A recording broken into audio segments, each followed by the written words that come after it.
Hello बच्चों, आपका स्वागत है छुटकी की कहानियों में। आज हम सुनेंगे क्रो एंड स्नेक की स्टोरी। चलो शुरू करते हैं। बहुत समय पहले एक हरे भरे गांव में एक विशाल पीपल का पेड़ था। उसी पेड़ की सबसे ऊंची डाल पर एक कौवा और उसकी पत्नी कौवी रहते थे। हर सुबह वे खुशी खुशी सूरज का स्वागत करते और मीठी मीठी काम काम करते। लेकिन हर साल जैसे ही कौवी अंडे देती, पास के बिल में रहने वाला एक लंबा और खतरनाक काला सांप पेड़ पर चढ़ाता।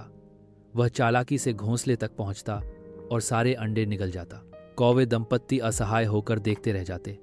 उनके दिल में दर्द और आंखों में आंसू आ जाते। एक दिन जब यह घटना बार बार होने लगी तो कौवा और कौवी ने ठान लिया कि अब इस दुश्मन से छुटकारा पाना ही होगा। बल से नहीं, बुद्धि से इसे हराना होगा, कौवे ने कहा। कुछ दिन बाद कौवा भोजन की तलाश में उड़ रहा था। तभी उसने देखा कि पास के महल की राजकुमारी नदी में स्नान कर रही थी। किनारे पर उसकी सुनहरी माला और कीमती हार रखे हुए थे, जिन पर धूप की किरणें चमक रही थीं। पहरेदार थोड़ी दूरी पर खड़े आपस में बातें कर रहे थे। कौवे के दिमाग में एक योजना बिजली की तरह कौंधी।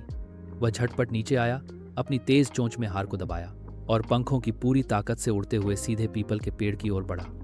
लेकिन घोंसले पर जाने के बजाय वह नीचे सांप के बिल के पास उतरा और वहां हार गिरा दिया। थोड़ी ही देर में पहरेदार दौड़ते हुए आए।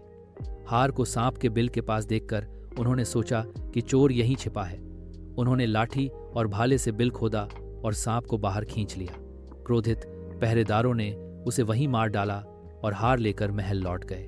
उस दिन के बाद से कौवे और कौवी के अंडे सुरक्षित रहने लगे। उनका घोंसला फिर से खुशी और चहचहाहट से भर गया। नीति: बल से अधिक महत्वपूर्ण है बुद्धि और सही समय पर बनाई गई। तो बच्चों, कैसी लगी आपको ये कहानी? ऐसी ही और कहानियों के लिए मेरे चैनल को लाइक, शेयर और सब्सक्राइब करें। मिलते हैं अगली कहानी के साथ।